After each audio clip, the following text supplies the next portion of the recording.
start the recording. We are looking forward to a really amazing, fruitful conversation on mutual aid today. We have 5 amazing panelists here. We're looking forward to hearing from all of them. We're going to get things started in about 3 minutes. But for now, we just want to welcome you into this space of communion and of solidarity. We've had just really incredibly touching weekend of activities centered around healing, centered around protection. And now we're going to move into this piece, which is renewal, right? So where do we go from here? Once we feel that we're whole, once we feel that we're safe, how can we move forward together? Well, we're going to answer that question through the lens of mutual aid today, or at least have the beginnings of an answer, because it'll look different for different people.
And just as people trickle in, I just want to welcome you into the space and thank you for your presence.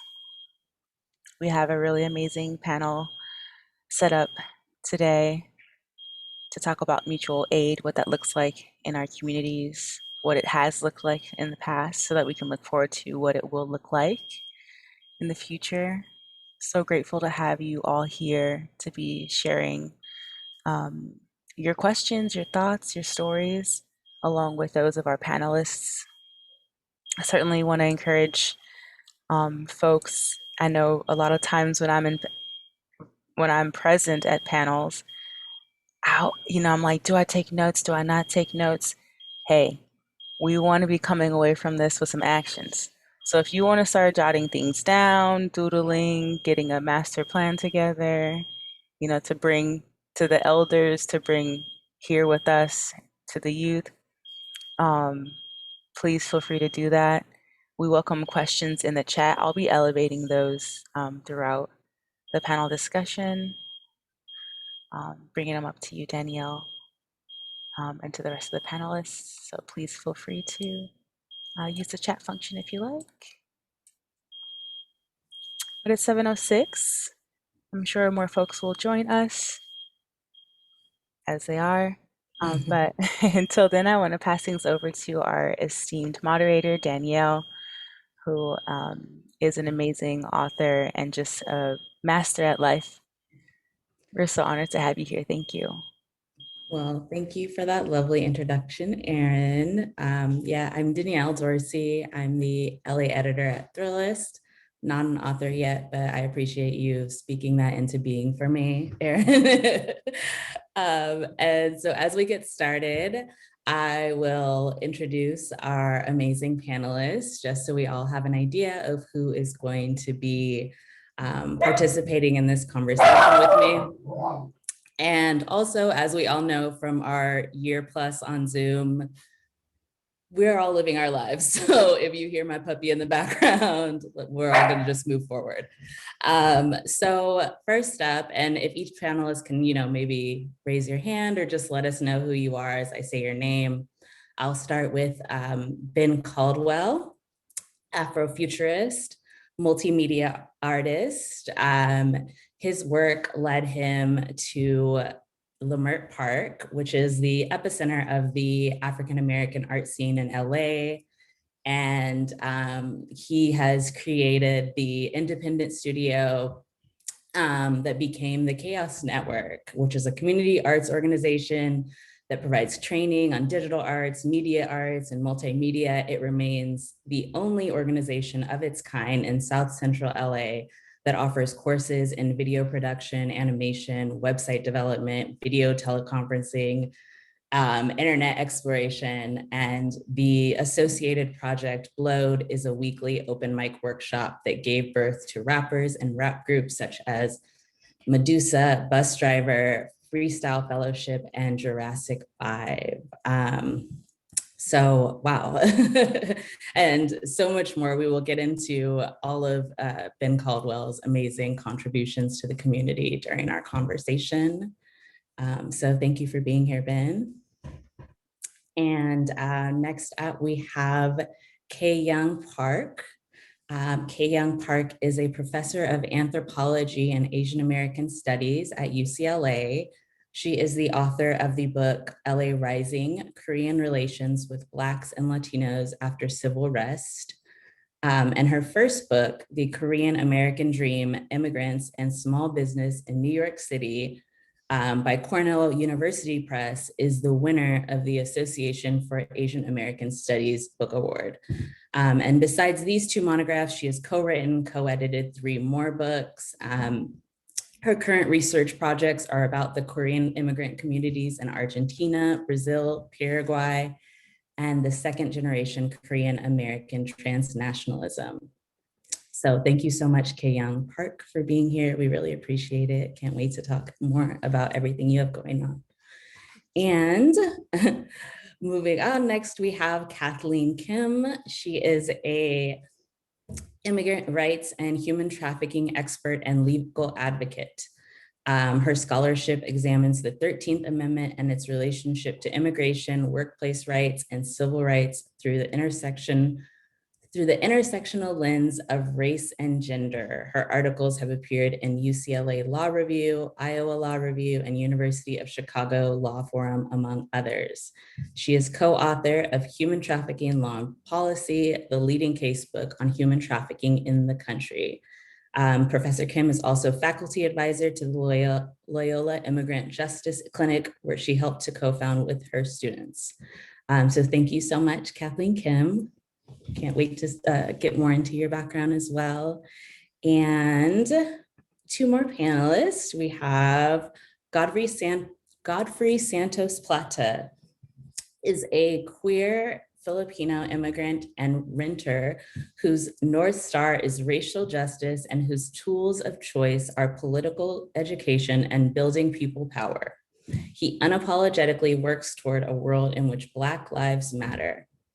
In 2020, Plata won 44% of the vote as a first-time candidate running against a 3-term Democratic incumbent without taking any corporate PAC money and with 7 times less funding than his opponent.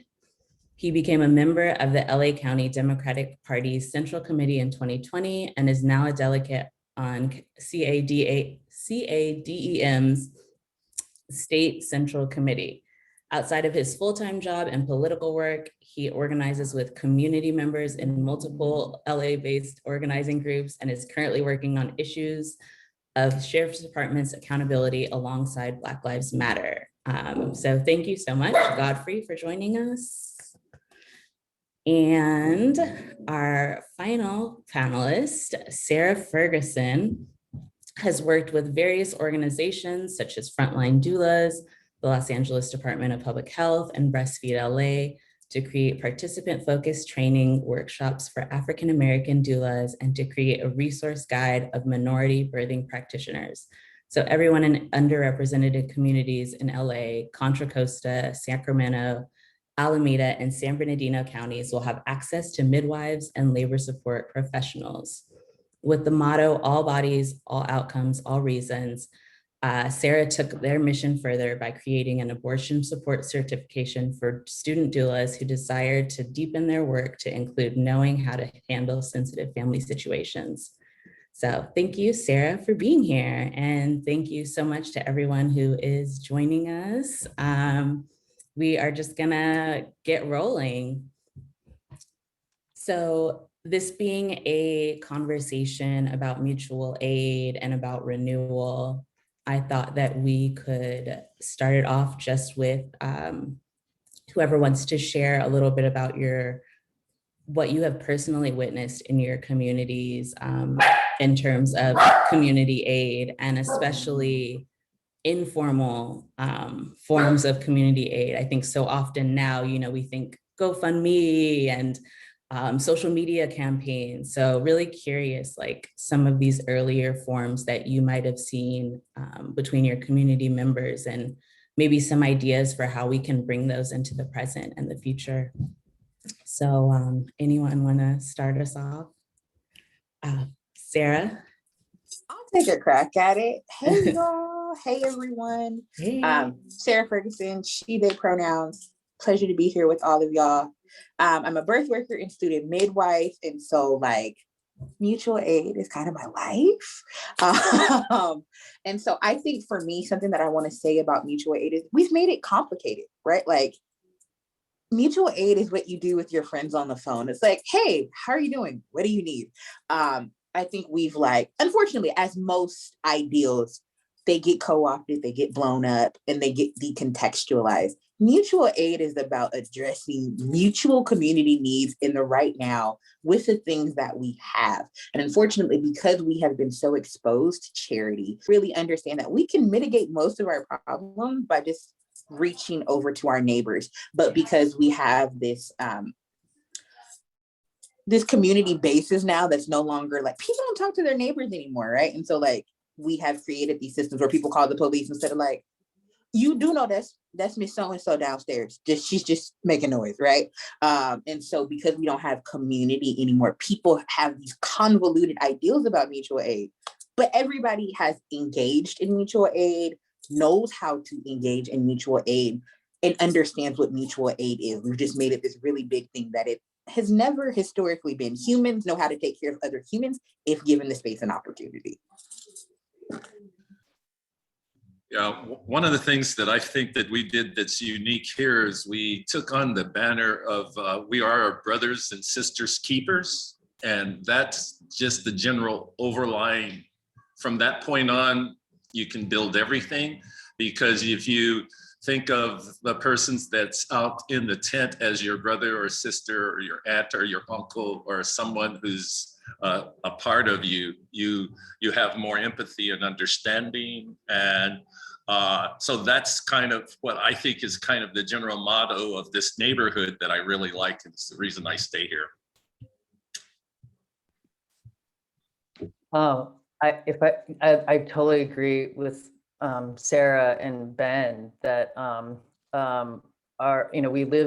we've lived through and will persistently live for the foreseeable future through the failure of a broken illusion, an illusion of democracy, and we now, a lot more people have a better understanding of how the systems that are in place now have reified the white supremacy that founded this country. And I totally agree with Sarah and Ben that mutual the absence of mutual aid, or the instinct of mutual aid, has been lost as a symptom of the failed, and again, illusion of democracy that we've been living through.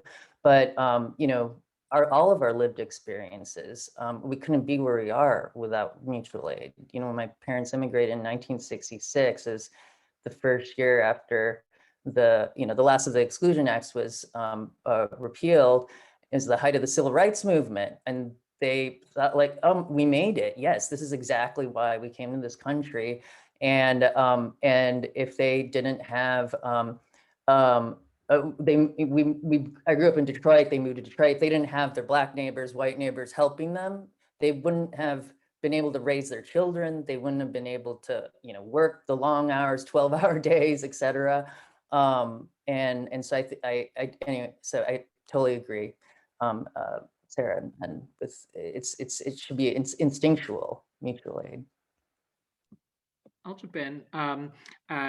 It's so funny. I'm so glad we started on this thread of talking about defining mutual aid as one in which there is a symbiotic relationship and a back and forth between multiple people. I was having a conversation with a friend. I'm actually out of town right now. I'm zooming in from just south of Los Angeles in Oceanside. I'm celebrating a friend's birthday. They're out right now. I'm going to join them right after this. But we were having a conversation about this conversation.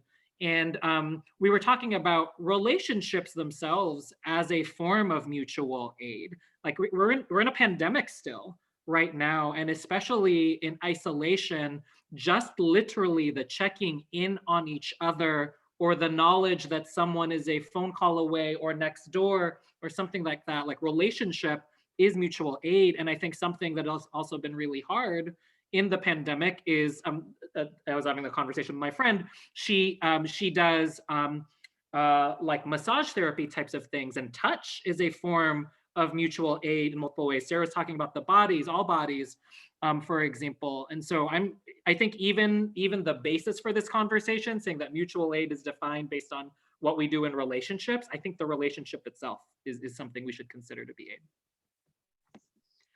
Okay, well, I think mutual aid sounds very familiar concept, and but it would be really interesting why right now there is a very revitalized interest, you know, in mutual aid, maybe partly reinforced by women of color, feminism, or you know, yeah. But I think I noticed in the community that automatically, without you know, anybody told them what to do, automatically many community organizations, they start to give away and distribute and circulate or share, you know, I mean, all those sanitizers or masks and food, and particularly senior populations, you know, and unemployed. And I hear they even kind of typically conservative organizations, like such as Korean Federation of LA. I think our Pioneer is so popular. Even in recent weeks, people are lined up. You can't just go through, you know.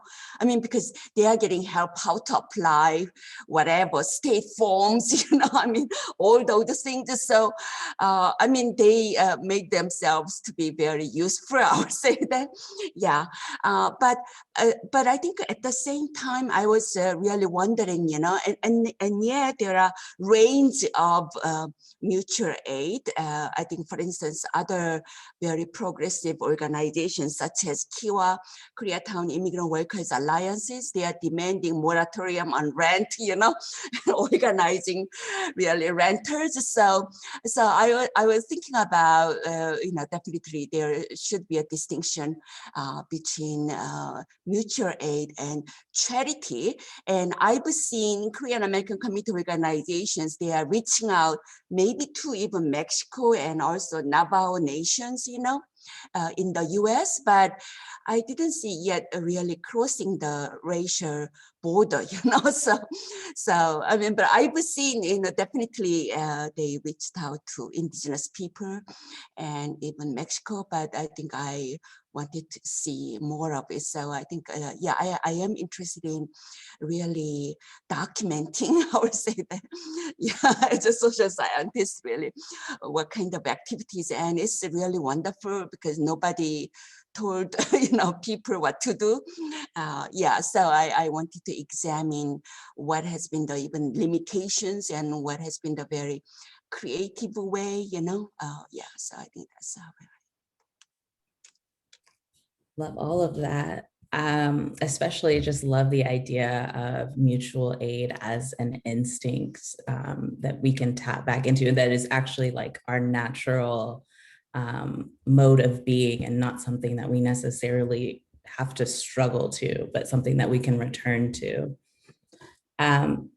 So shifting a little bit, I would love if we could each individually talk about which privileges and or disadvantages are impacting your communities the most at this moment, and ideally, how would you like allies to respond?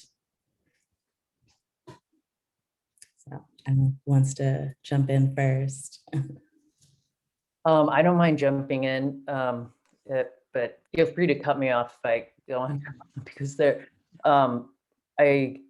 I'm Asian American, I'm Korean American, and so within my own community, I've definitely observed things, frustrations and sometimes anger, disappointment, and sadness. Kyeyoung was speaking to this distinction between mutual aid and charity, because mutual aid, it's, as all of our panelists shared, and I agree, it's an instinctive characteristic of humanity, and it should be engaged in through empathy and compassion, and a desire to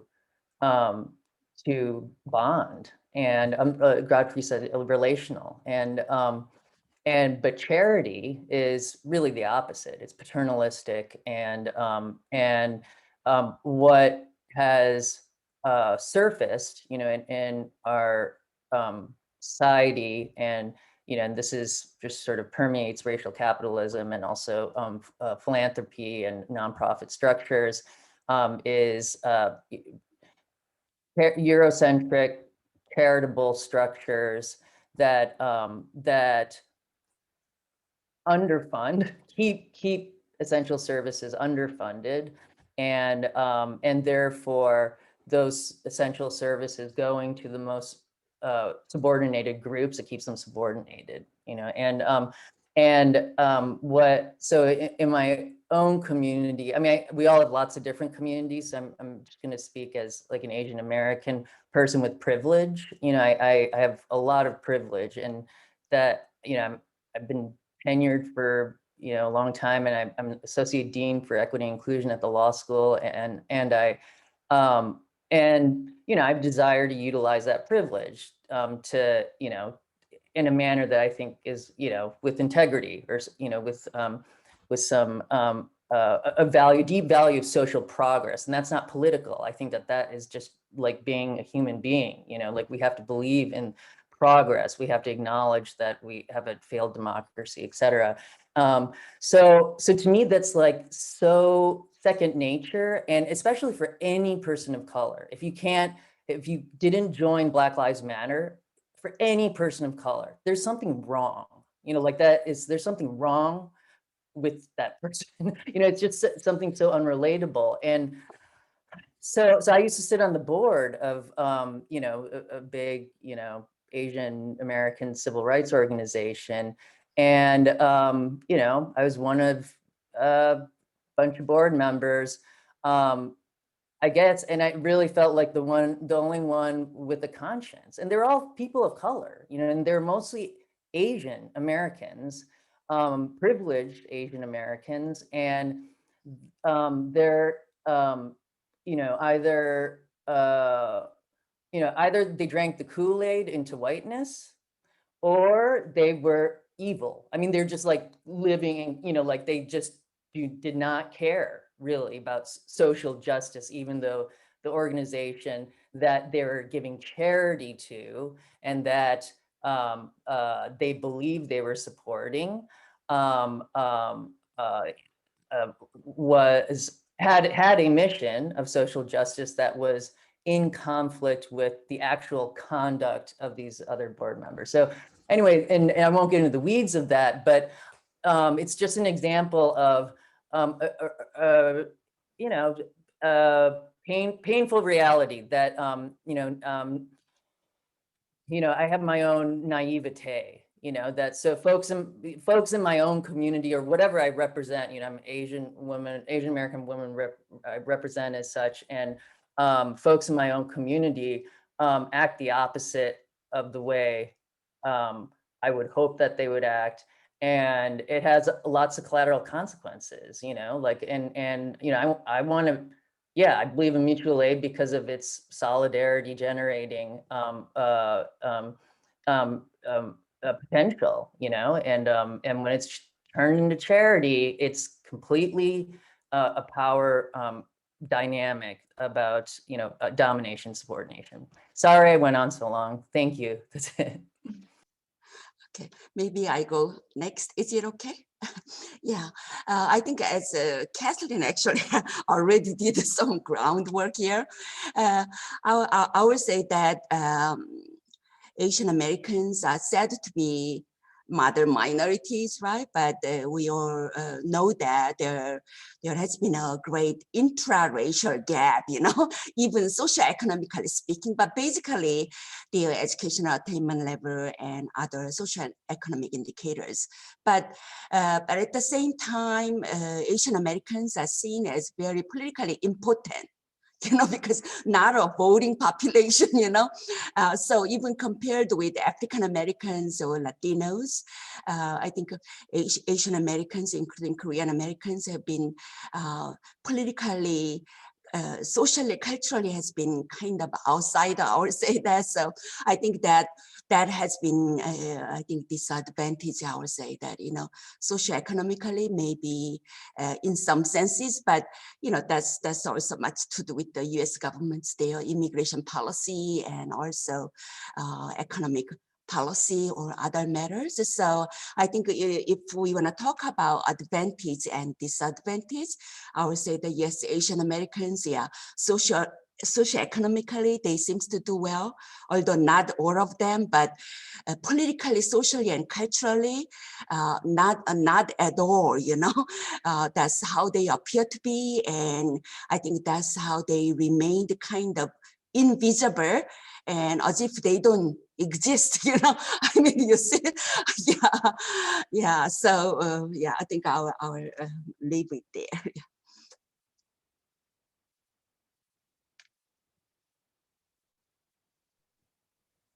Anyone else want to chime in on? Yeah, I think I'll go. Thank y'all both professors for like sharing your piece, because as a Black person, like these are things that I didn't think about, right? And so like I work in maternal mortality, which is like the manifestation of like the illusion of democracy, a country that spends the most money on this self-imposed issue still cannot get it right with Black people, even though we get it right with everybody else. And so I think specifically during this time, like in this space, I can say like openly something that I have seen intercommunally is like ambivalence and animosity, because we don't understand our histories in parallel with like Asian communities. And so I think it's really important that we do talk about like why certain peoples have the feelings that they have, right? Because they don't understand how immigration works with Asian communities. And this is something that we see intercommunally, or something that I've seen intercommunally among African-American folks. Like we see other model minorities, and like there is this animosity of like, my ancestors were stolen, dragged here, brought here. I have no idea where I come from.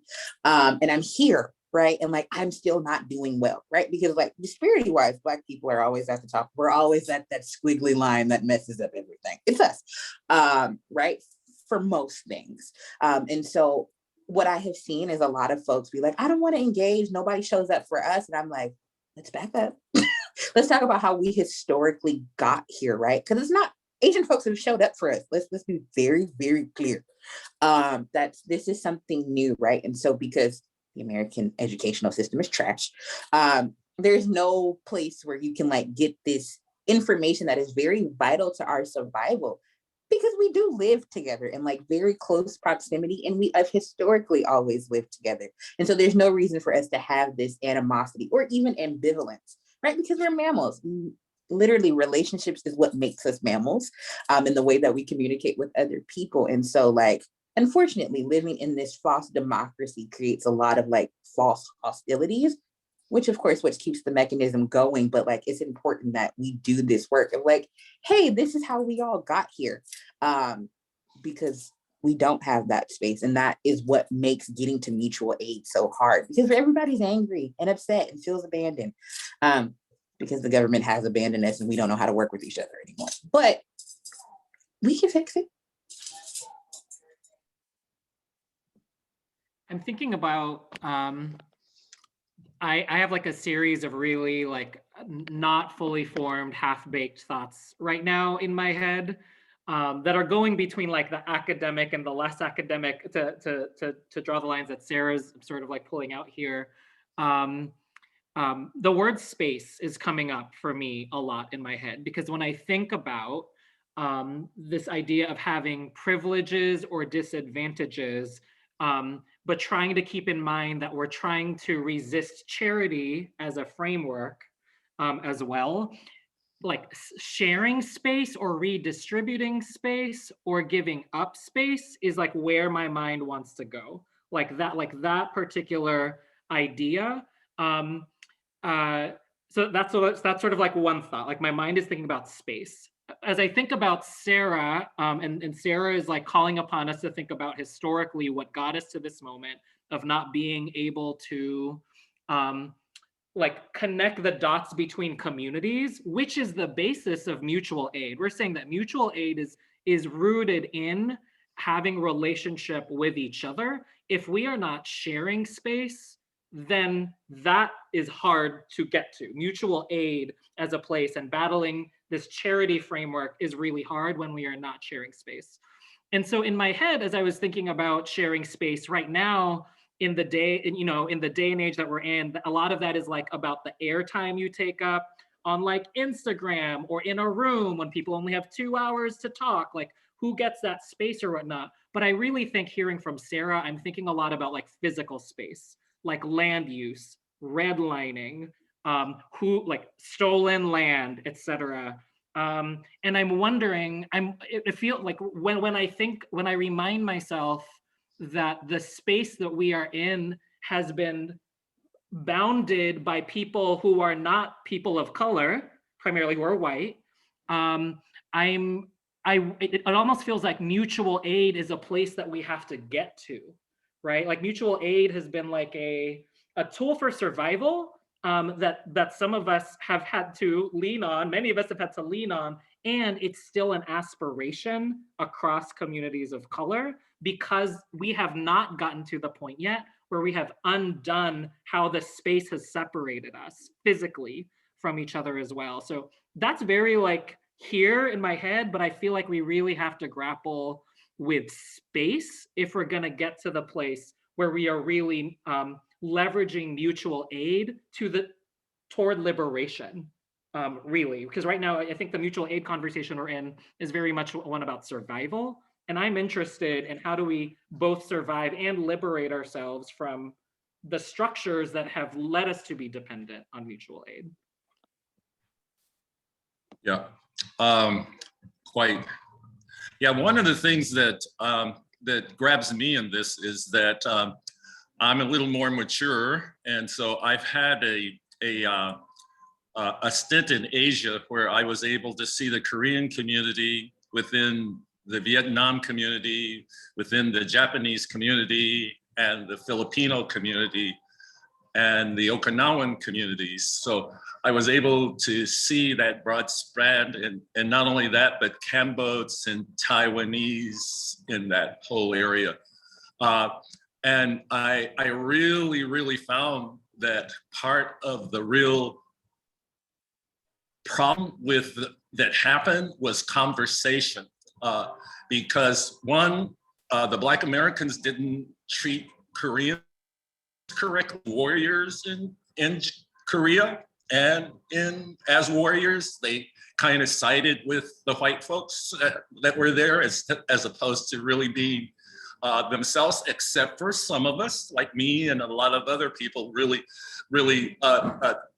enjoyed meeting. And I found personally, when I was really in Asia, I found that the Koreans were my closest friends because they used to say that me, you, same, GI.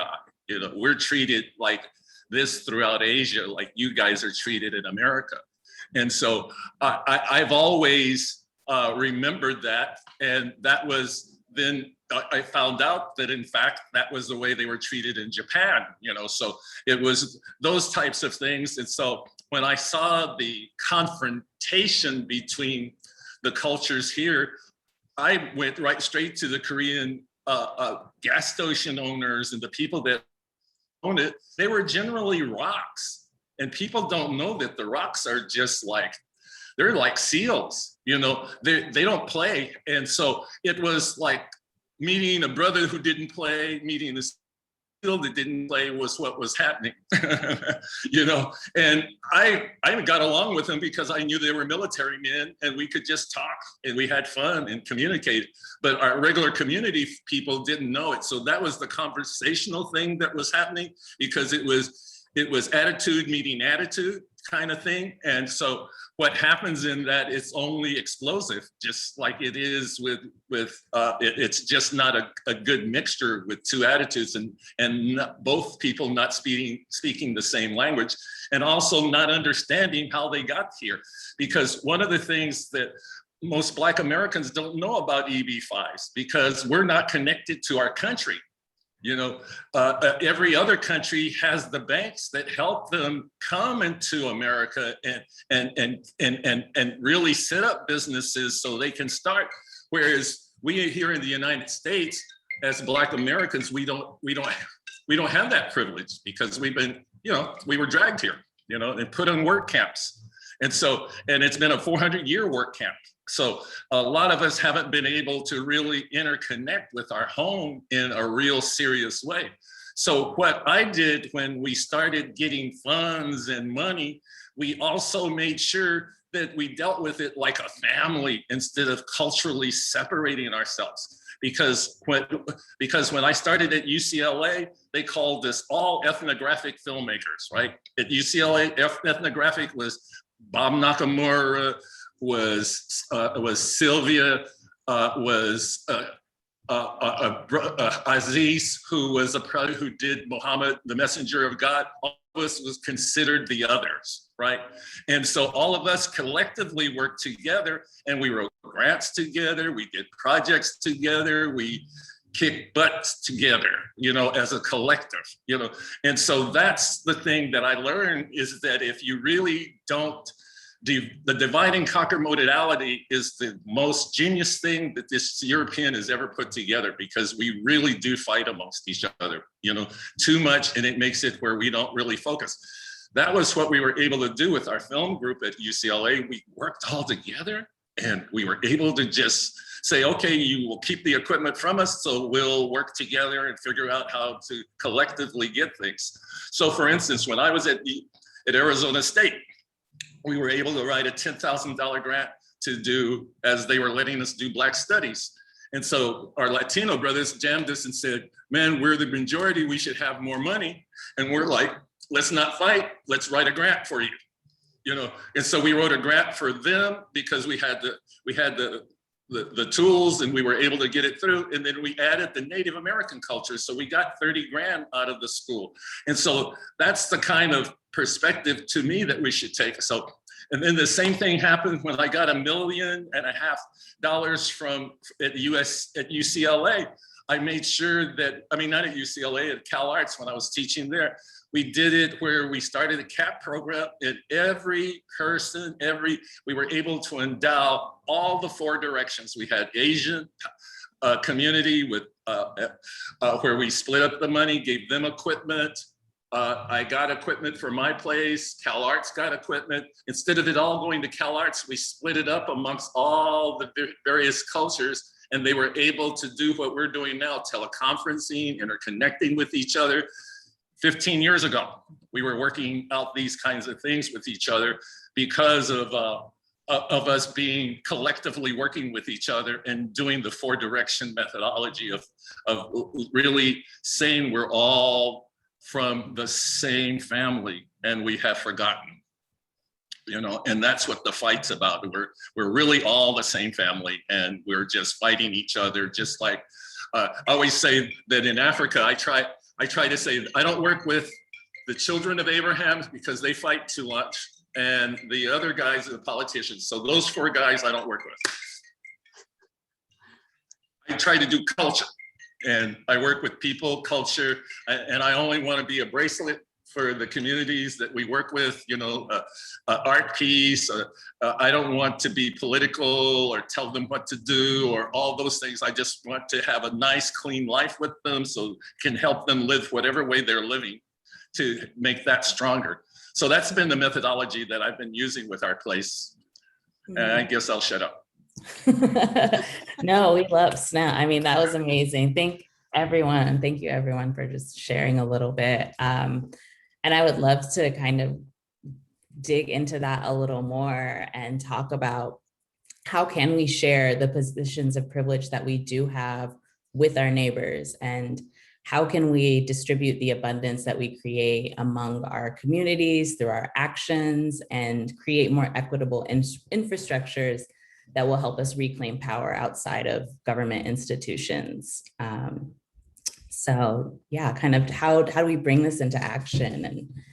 And anyone want to start us off?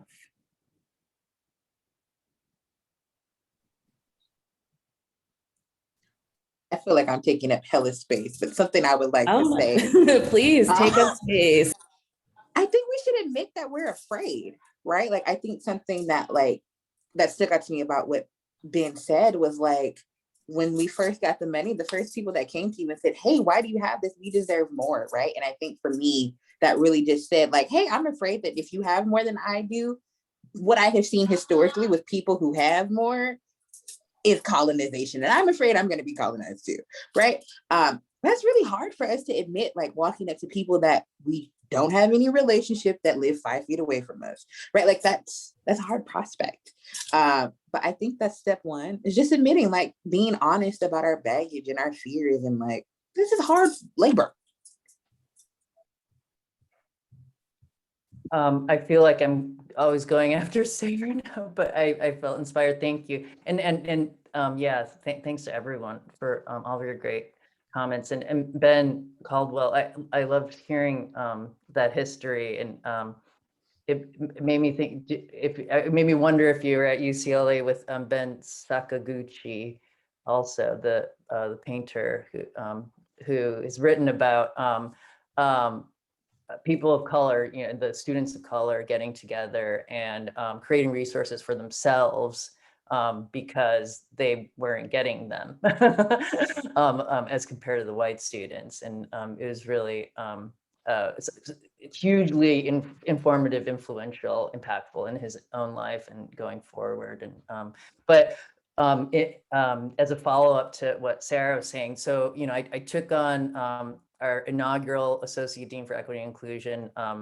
position 1 month after George Floyd's murder. And I'd also like come off like just like a kind of a train wreck of a lot of responsibilities, burnout, a lot of like community work and stuff. And so, you know, the first thing I did, to Sarah's point, is like just have to contend with my own abilities, you know, and then like, and talk to a bunch of colleagues and students, and specifically, you know, I'm really close to my colleagues of color, particularly the Black faculty members, and you know, it was really uncomfortable to take on that role, especially at Loyola, which serves a really diverse student population, and particularly the law school, you know, and we do like tons of community work also. And, you know, there are a lot of things I don't like about, you know, who's teaching and teaching students how to do the work, and who the clients are. I mean, and you know, so yeah, anyway, I was afraid. And but then realizing like everyone was burned out, you know, like my other colleagues, you know, that were, you know, like incredibly gifted and, you know, effective, you know, who you know, just were spread too thin, you know, and so I guess in response to like, okay, well, how do I utilize my privilege, you know, like, you know, as compared to, you know, Priscilla Ocean and Eric Miller, who, just like, are taking on, they have a historical trauma that's just different from mine. It's different, and it's obvious that it's more pronounced. At the time that I was asked to do this, so after going through that process, and figuring that out and talking to everyone, I thought like, okay, well, I should do this. Our institution, actually, our mission is committed to social justice. It isn't, I mean, hopefully that's authentic and it's not, like a fake mission, and but then, like I'd have to be prepared to step away if I failed, like in not bringing in everyone to inform, really decolonizing our legal education. And at the last faculty meeting of this academic year, May 7th, we became the first law school to create and implement a mandatory learning outcome in all required classes, all required courses for law students about the law's relationship to systemic inequality. So I hope that that's, like, because, our faculty voted for it, and they're committing themselves, professionally to figuring out what that means and becoming better educators, and so hopefully we'll turn out lawyers that are better people, like, so that's the hope. But so thanks. Yeah, I think I would say that I'm looking at it just at the community level, I would say that. So as I mentioned, if Asian American community has more advantage, in terms of, I would say, the socioeconomically speaking, I think they can share, like, for instance, in relation to Black orientation, African American community leaders and activists complained that lack of business ownership in the US history, always outsider merchant will move in and dominate the businesses in African American neighborhood. If that is the case, then Asian American community could come up with some kind of affirmative action, I would say that, So, I mean, because we limited affirmative action only to education, public education or public employment and contracting, those things, but we can have that kind of a little bit broader concept of affirmative action, although we are retreating from affirmative action right now overall. And on the other hand, if Asian Americans have been, as I told you, that they are seen as like politically important, not a voting population, compared with even African Americans, because I would say that African Americans have been modern minorities, politically speaking. They vote really, as their privilege, as their right.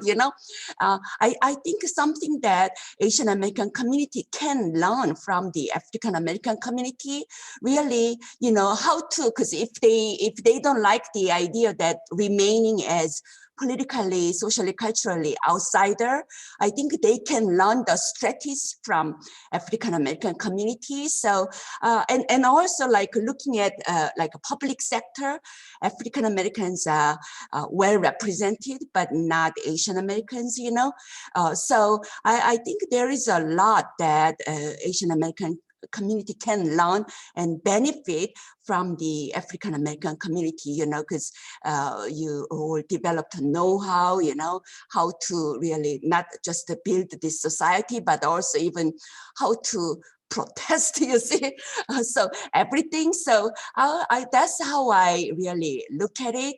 I mean, definitely certain things that Asian Americans are very much influenced by African Americans, like for instance, how young Asian Americans, they are into, hip hop, rap music, so even the culture. And so I think that's how I see it, economically and politically, we can exchange and we can benefit from each other's communities, I would say that, then we can speed up, we can just wait forever, Yeah. So I think that's how I see it. Yeah. So, I mean, that's why I've been talking about, like, when we had Black Korean tension, what could be the way, I mean, if Black Korean tension has been the same thing like Jewish Black tension in the 1960s or whatever, it's the structural things, but there might be ways to mitigate and reduce tension. And I think one way was, I mean, Korean American community, they give a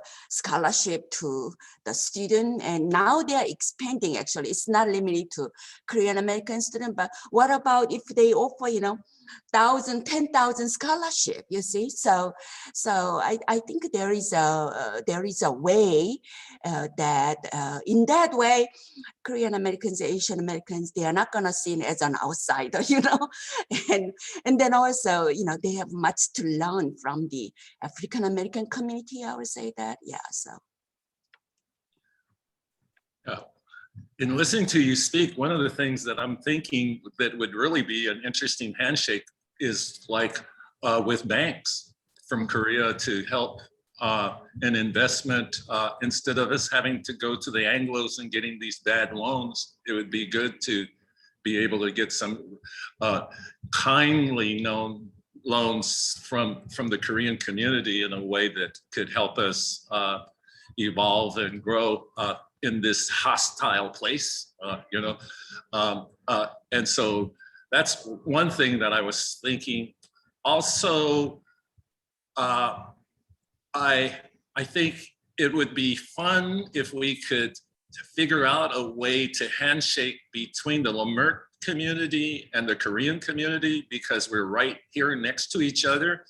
And when I worked here before the Korean community had moved into that area, if the Reagan administration hadn't come up and dislodged us, we had several buildings at Brockman Gallery we were moving over there near Olympic.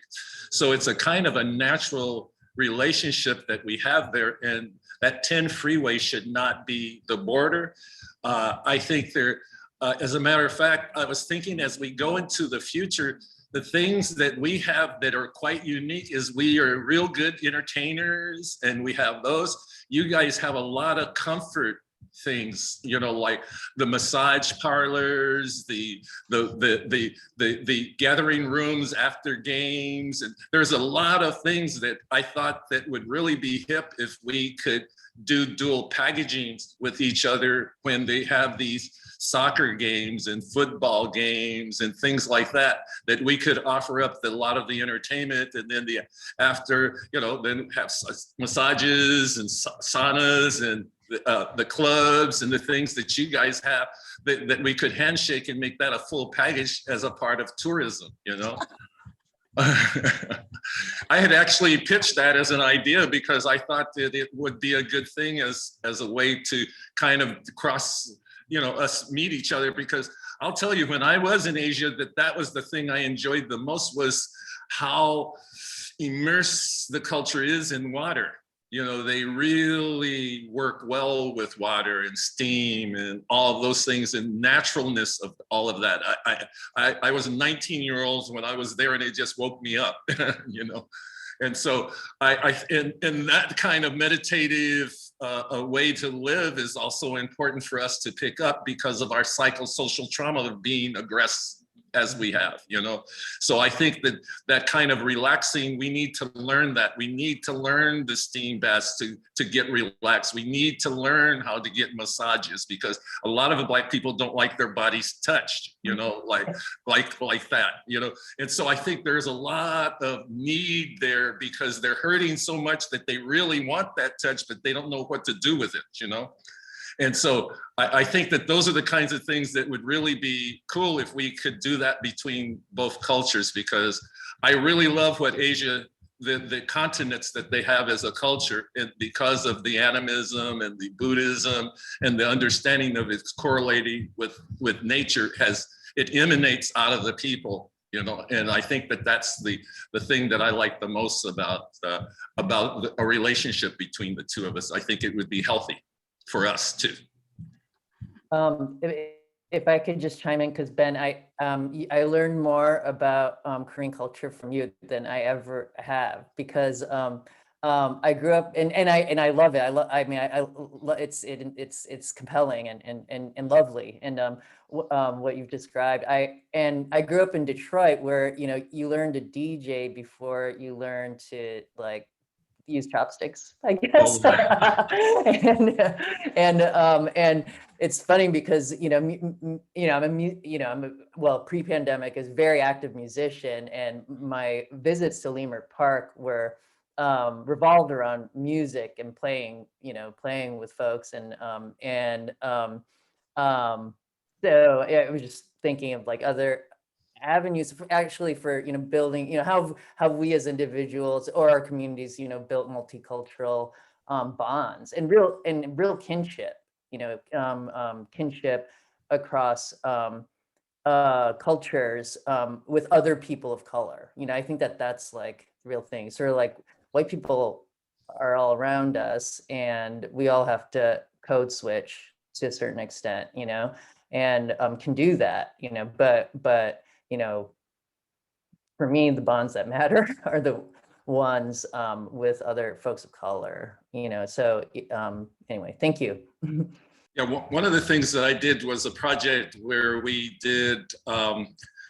traced Asian and Black culture with each other, and you'll find that there is an inner relationship throughout the building up of the United States. We were always in the same villages with each other because we were building the trains with each other, and we were always the outsiders. So, because you could even see it in downtown Los Angeles, Chinatown and Blacktown, because Olivera Street was called Blacktown back in the days. It was called La Calle de Negros, so it wasn't called Olivera Street. It was called La Calle de Negros, the street of the Blacks.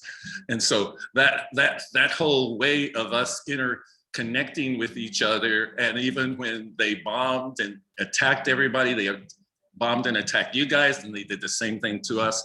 And I've seen that all throughout California. It was whatever village we were in, we were all together, and we were usually getting attacked again, And so I think that those are the things that we've forgotten. And I also think we've forgotten the Black Panthers and the Chinese whole movement grew together. It was just right in the pocket with everything that was going on. And so we forget those kinds of things. And also in this neighborhood, Brownsville, downtown Koreatown, they told all of the Asians to leave, and Black people came in and had jazz. And then when the Asian community came back, we gave them the whole community back. We didn't act like the Anglos. We just worked with our family. And it was the same thing that happened here in Leimert Park, because there was the whole Japanese community were put in internment camps right in front of our families here.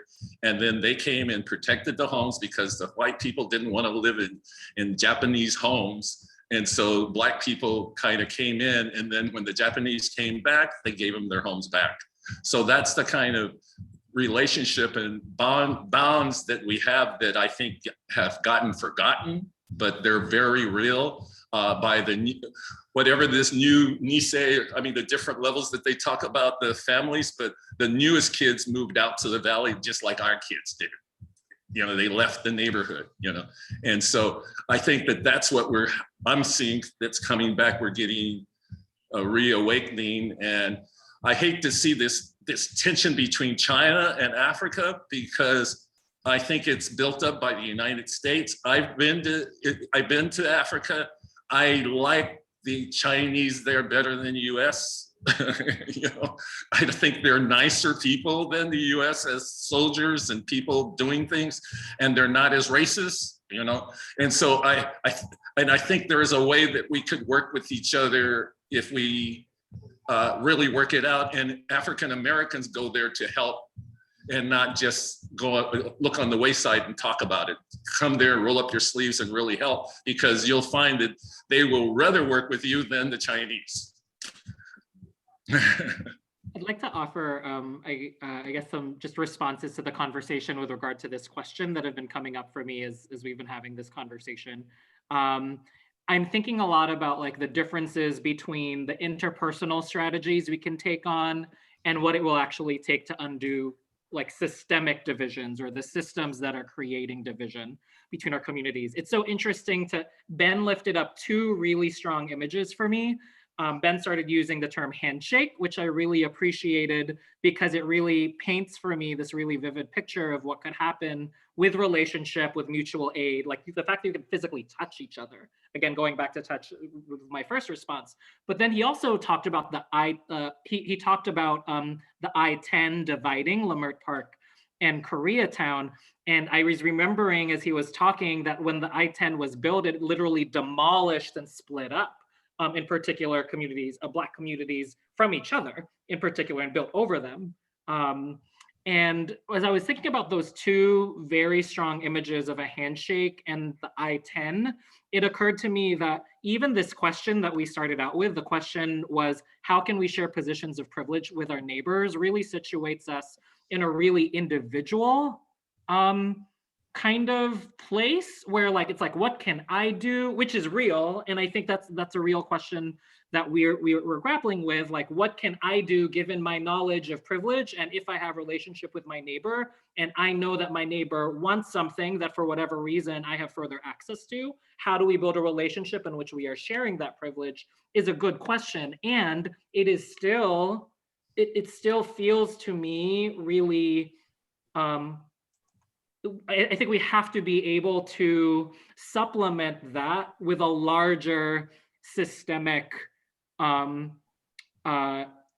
dismantling and evolving of some sort, because I don't know, like I'm thinking about myself as an organizer, and one of the privileges that I have is understanding how laws and policies are created. I have an understanding of the power map of Los Angeles such that when we are bringing together neighbors in conversation with each other, I have a sense of where the levers of change might be for the laws and policies that are creating common burdens for people. The laws that govern people's access to support and services because they are undocumented, access to supports and services because of where they live, because of their gender identity, because of race, et cetera. And I would like to think that from an interpersonal perspective, I can offer that to community. I can share what I know so we can go together, build the power and change those laws together. And because we're smarter together, because we're more powerful together.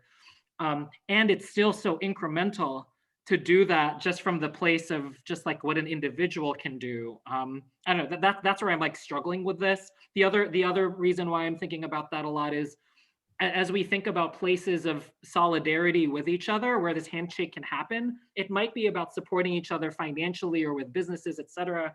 And that keeps us under this umbrella of capitalism that we know got us here in the first place. So I'm also just really interested in not just figuring out the handshakes and the aid efforts that can help us to thrive economically, but again, how do we like handshake and get to a place where we can literally like dismantle, not just live within the system.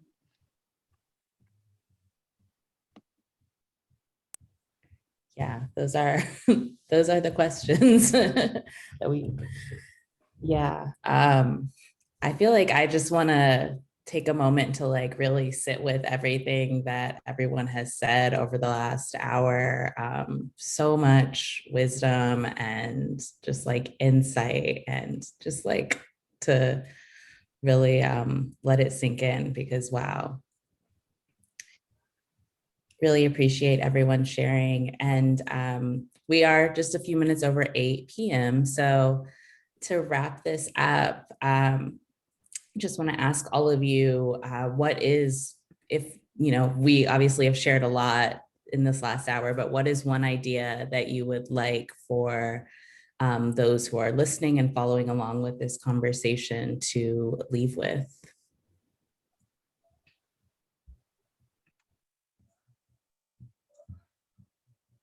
let's work together and get this done and not wait for the next generation to do it.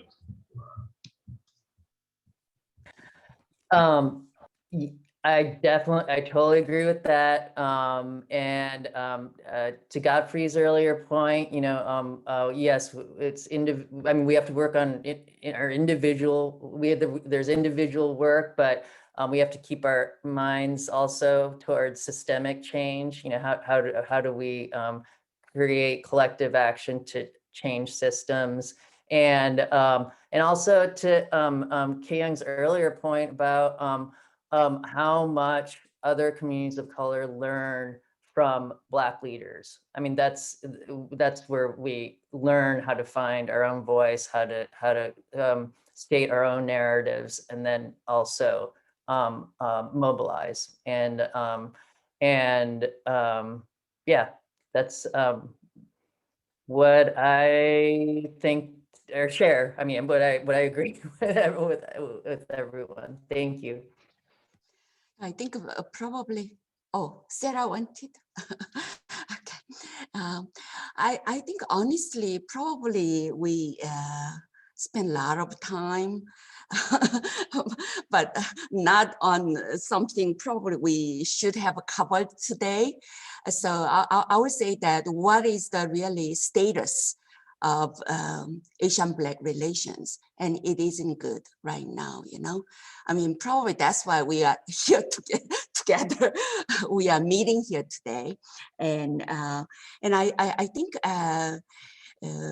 it isn't good because, as you know, we had this spike in anti-Asian hate or whatever, violence and racism, and although it has been mostly probably committed by white supremacists or white Americans, like other hate crimes, but unfortunately it included a number of African American and also Latinx, assailant, and media particularly showed us those high profile cases, and I think so it's very difficult right now. It's a challenging moment, I would say that, but I think I would say that, and that is a kind of maybe individual racism in a way, but I think what I'm saying here is that just it involved Asian Americans and African Americans. It doesn't mean it is a matter of interracial violence, I would say. It involved demographically, but I think what I'm saying here is that although in the US, we look at we talk about the difference through the prism of race only, unfortunately, but I think there are other dimensions, so I think my question is really in the future we'll have to examine, right, if the kind of violence occurred, then how and why, by whom, and all those questions. And it may not be a matter of just being African American or Latinx population, but it could involve many working class, transient, and homeless, and people with substance abuse issue or mental health issues. So what I'm saying here is that our dimension of identity or even oppression is intersectional, so there isn't only race dimension, so therefore we can meet, I would say, it's not limited just to only particular demographics, I would say. So what I'm saying here is that I think we should understand here that our oppression and liberation is intertwined, and also it's kind of intersectional. So therefore, we can meet, I would say that. I mean, what I'm saying here is that instead interpreting it as a matter of really just interracial violence, I would say that, but it could be a matter of what's going on with this new working class, I would say that, I mean, during the pandemic. So I think that's the, I would say that, again, that is why now Asian American community and also African American community activists, they rather turn to this kind of Asian Black solidarity because we can't just rely on only hate crimes or, I mean, Kathleen is here. So I think because otherwise it will lead to more policing and, incarceration, all those things. So really, it looks like we don't have any other choice, that this solidarity will be the only alternative, I would say that. I mean, because if we all agree we don't want more policing, more incarceration, then even though Congress passed the resolution on hate crime, those things, but that is only the first step, and it can resolve all the problems because this hate crime and attack is a kind of structural issue, I would say that. So I think that's my conclusion, that it looks like we don't have any choice. Yeah. Thank you. I'll go. Just in closing, I guess there are three things I'm thinking about. So panels like this one, I know I said yes to a panel, and I go to panels sometimes, but like sometimes panels bring together folks who have been told that they have something like unique, like a title, like a body of work, like expertise and experience, etc. Right? Yes, I see Sarah. That's what I'm saying, right? Like what I would want to be true is we actually need this conversation to be coming together all the time with more people who are not us, like right now. Like there's no reason actually why we need to be the ones having this conversation and being like put onto an Instagram graphic to have it. Like what we're talking about is mutual aid is reliant on relationships, that like literally the structures like freeways, like neighborhoods have been built to divide us. And Zoom is this magical thing that allows us to actually connect beyond those geographic boundaries. I mean, I think the internet has its own, problems as well, and internet access, et cetera. But I would love to be having this conversation amongst folks who aren't being asked because there's something special about them. Like I'm sure it sounds like that's why we were brought in. So that's like a charge that I guess I have to the folks who are here. Like what are the ways in which we can have this conversation amongst folks who are the working class folks that we were just talking about, right? In these final thoughts. I guess because there are other folks here who are participants rather than folks being listened to, et cetera, I want to offer just a couple of resources in case they're useful to continue having this conversation. So one is Michelle Kim's article on anti-Asian hate crimes, Who is Our Real Enemy?, which positions the conversation about anti-Asian hate in a common thread of white supremacy alongside anti-Blackness. As we've been witness to a lot. So that is just like one place to begin thinking about this conversation further. I think the other place that I want to send folks, and I'm trying to copy and paste it now into the chat box, is this is probably not good, but Alicia Garza is a co-founder of Black Lives Matter and has this book called The Purpose of Power. And in it, she has a chapter 9, on solidarity.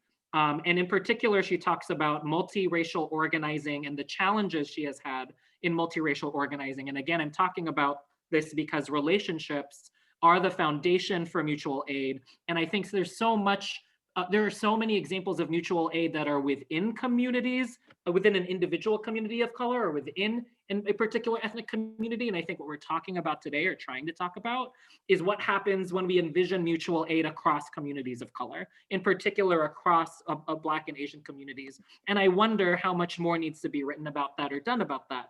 But anyway, she writes about this, and I may have taken pictures of just those pages where she talks about multiracial organizing, but sharing my privilege to the book with this community, I am putting my Google Drive thing in there for just that chapter on multiracial organizing so that we can talk about and think about the challenges that we face in trying to do that work together.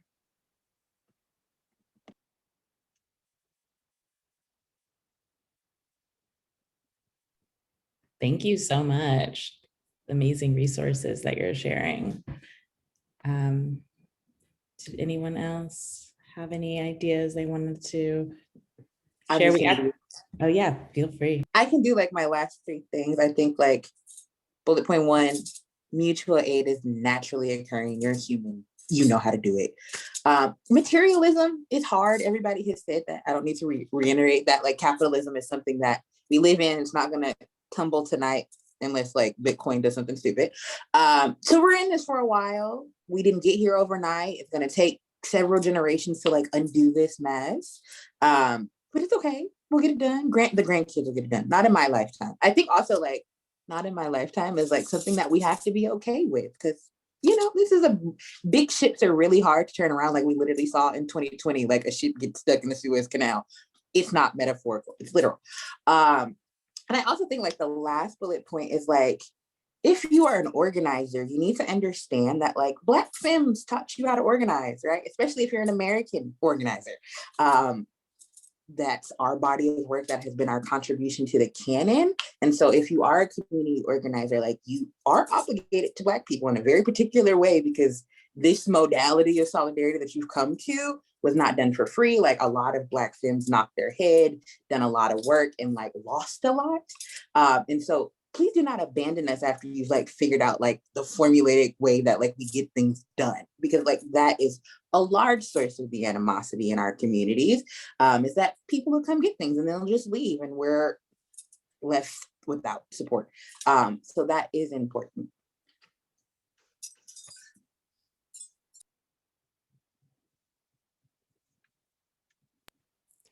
I love that piece about you know, not focusing so much on what we can accomplish within our lifetimes, because I feel like so often, you know, that can just make the work seem so overwhelming and paralyzing and depressing. So when you just kind of, you know, zoom out and start thinking about, you know, your descendants' lifetimes or your great grandchildren or nieces or whatever, then it can really like refuel you with purpose and make things a little bit easier to begin to tackle. Which is one thing I like about the Native culture is they believe in thinking 7 generations forward. Mm-hmm. And that would be good for us to do the same. Yeah, absolutely. Absolutely. Wow, such amazing insight that's been shared and so many amazing resources. I cannot wait to dive into that Google Drive. Thank you so much, Godfrey.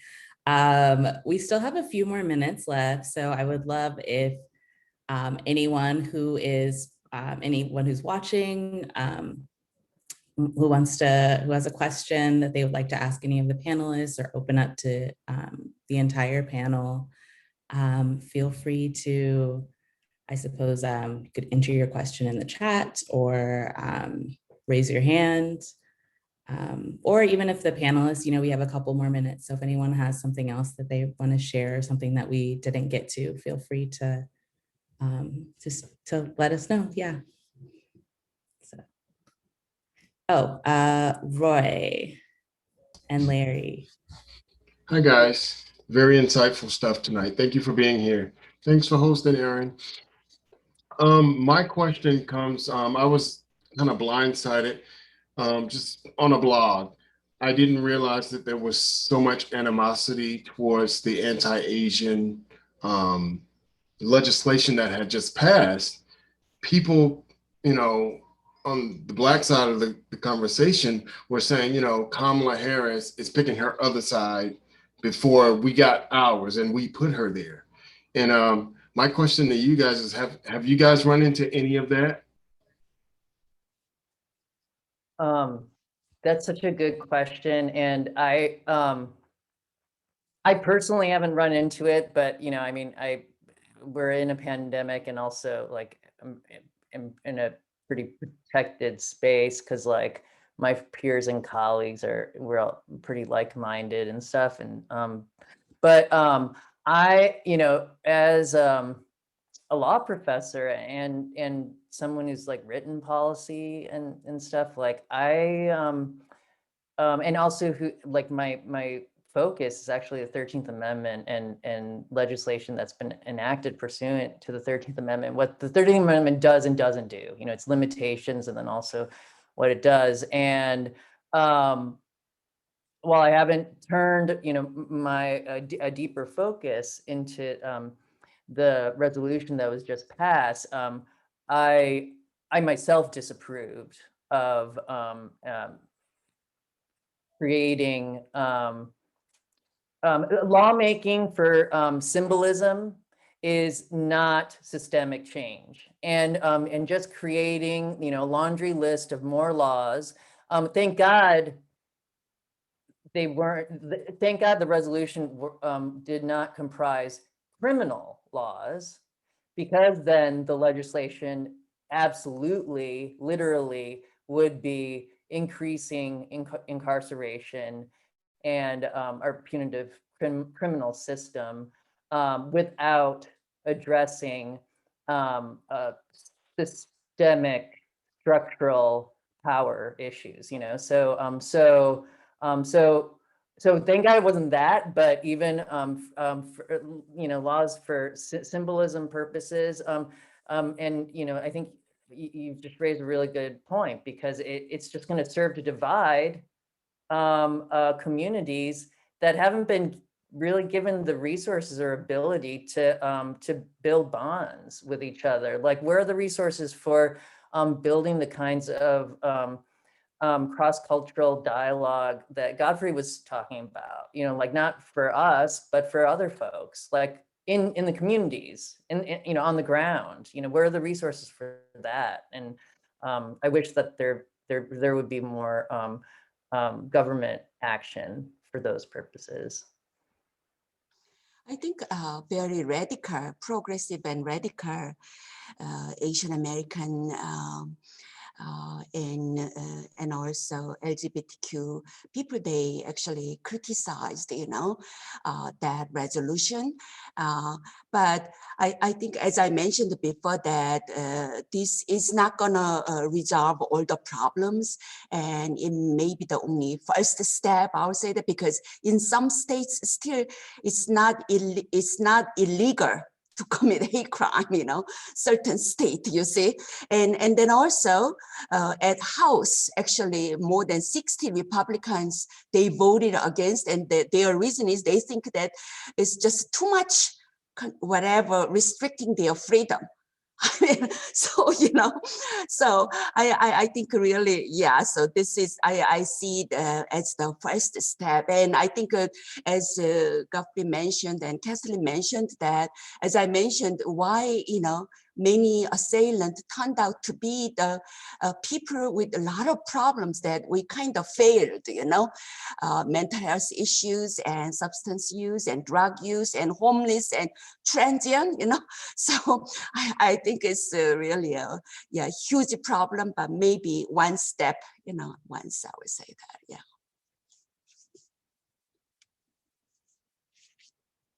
I, as like a Black person, have definitely seen like a lot of intercommunal animosity around this legislation. It's very hard to watch people who've been like screwed over by this government for consecutive like 400 years. Like, watch somebody go behind you when you feel like you've been running the race a lot longer. And so I understand like folks' hostilities, right? Do I think the legislation itself is like a political document is problematic? Yes, of course. Have I been American long enough to know this is all we're probably going to do? Yes. Do I think it was helpful? No, right? Because again, like, one of the million hats that I have on is a community healthcare worker. And so like, I know legislation doesn't do the thing that we think it does, right? Like, relationships, it all really goes back to relationships. People on the ground, like, if y'all wanted to do something productive, like, you could have had a roundtable, Kamala. You could have done a lot of things, because you have a lot of money and a lot of power. This wasn't it, but also this is America. It's never going to absolve itself of all of the horrible things that it's done, right? And so like, a piece of paper makes people feel good about like they're doing something, nothing, but something. And so like, it's hard for a lot of folks on the other side who are like, we don't get it, but also like, you're getting this performative piece of paper. even though you own my grandma. Like that is, I understand that, right? And like as a Black person, I completely get it. As a politically educated person, I'm like, you actually should not be upset about this at all, because it says nothing. If you really read it, it doesn't say much of anything. It's a false promise. Like there's no way to enforce or deliver. It's just something on a piece of paper. But it's a performance from our government. And so that means a lot to some people. And so it is hard. And so it is our job to like educate folks. And I think somebody brought it up earlier, like Black and Asian folks have lived together in America, but we live together in the Americas. This is not just an American relationship that we have. Black folks and Asian folks live together really well in the Caribbean, really well in South America. And like we have a model to like care for each other. America is just really complicated and really large and really problematic, but like we do know how to care for each other.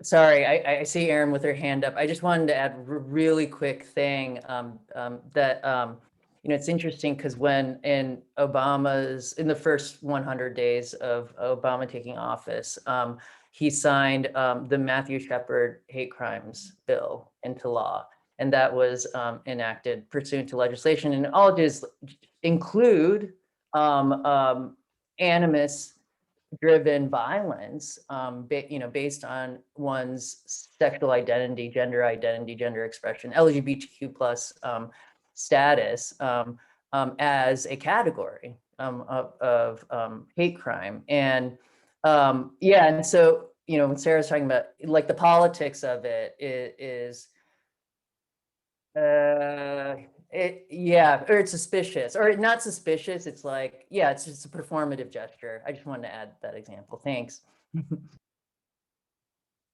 I like the word suspicious. I'm sorry, Erin. Thank you, guys. You hit the nail on the head. Thank you. I feel empowered to kind of navigate those muddy waters a little better now. Thank you.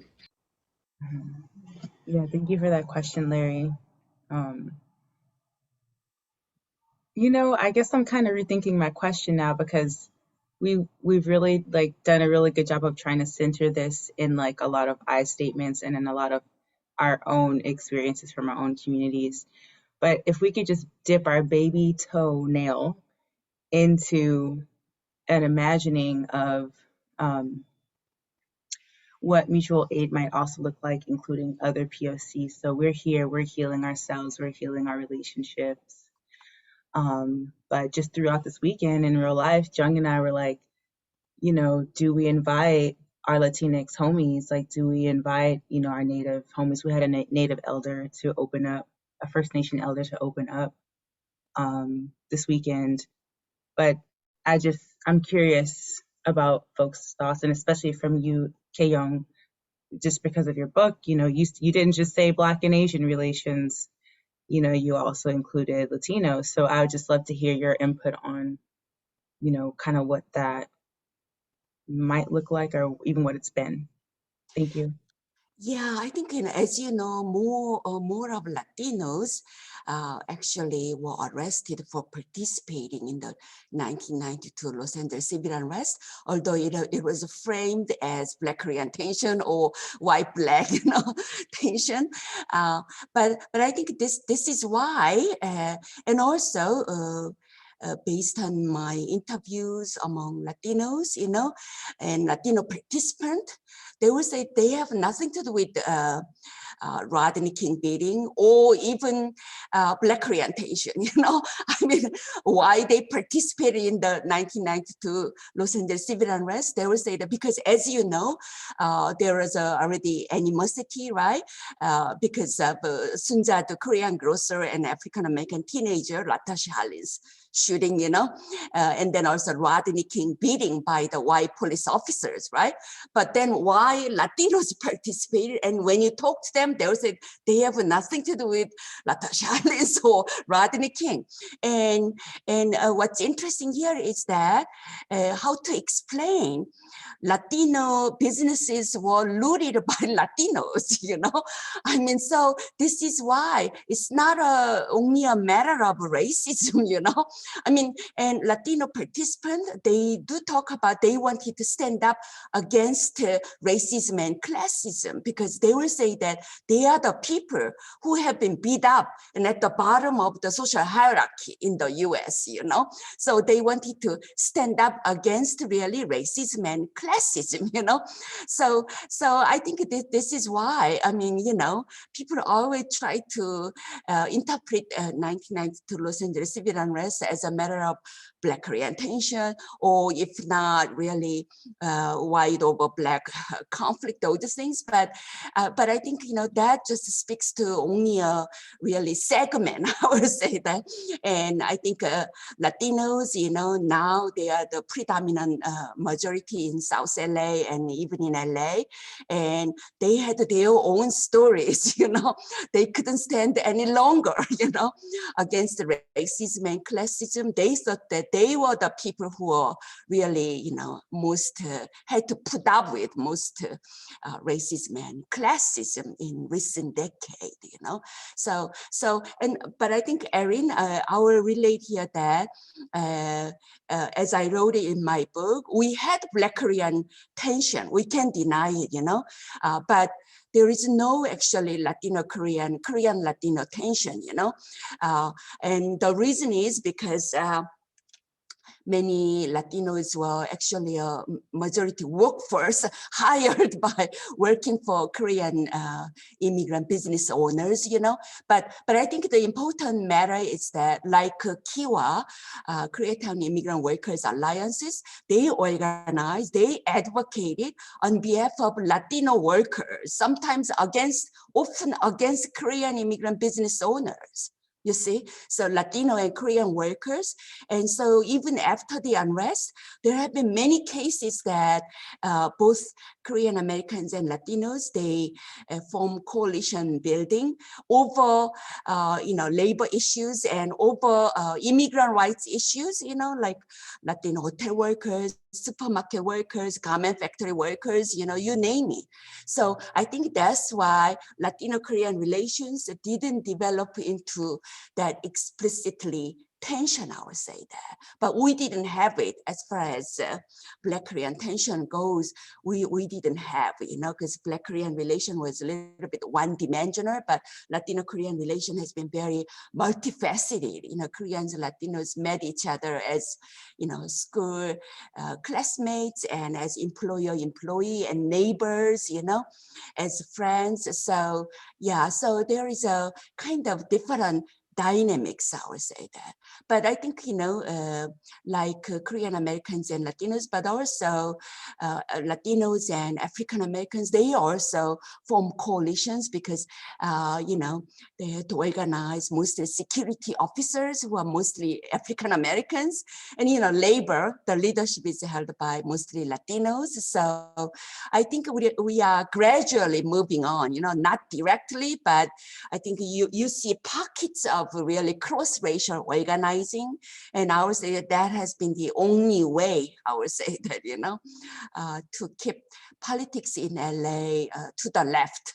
And I mean, from a very conservative city, you know, LA was known for, notorious, long time ago, but now in this new millennium, LA is unusually very progressive city, you know, and I think it's based on these kind of organizing and effort that is the only way I would say that we can survive. I would say that. Thank you, Erin. Thank you.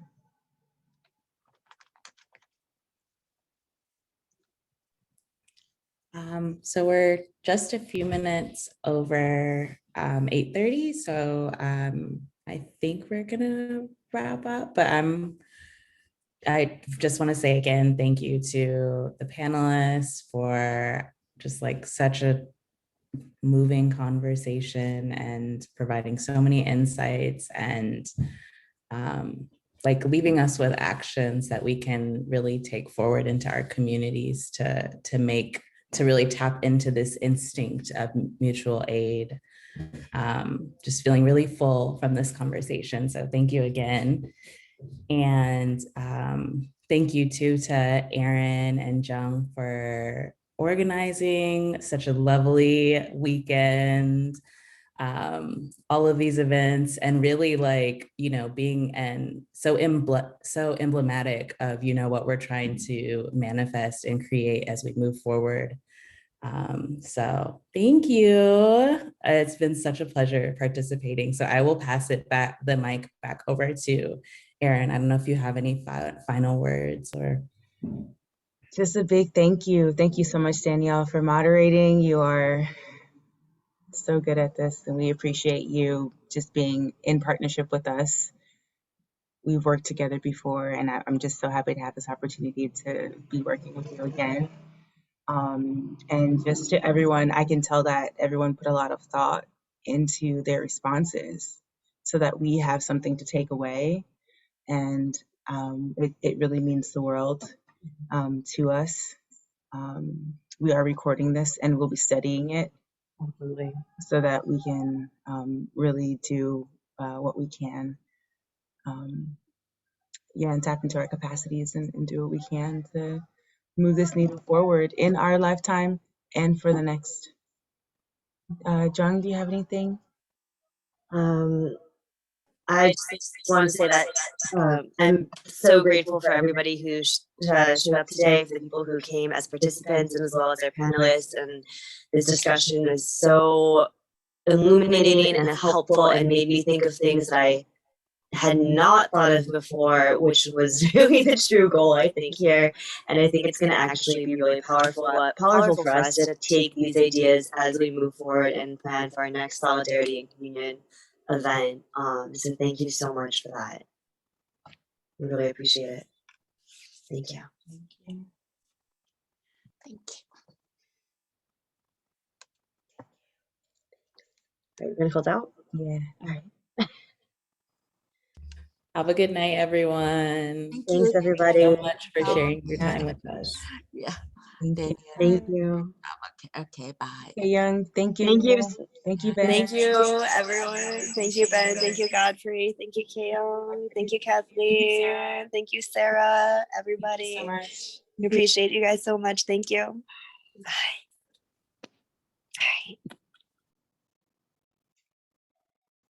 Ooh.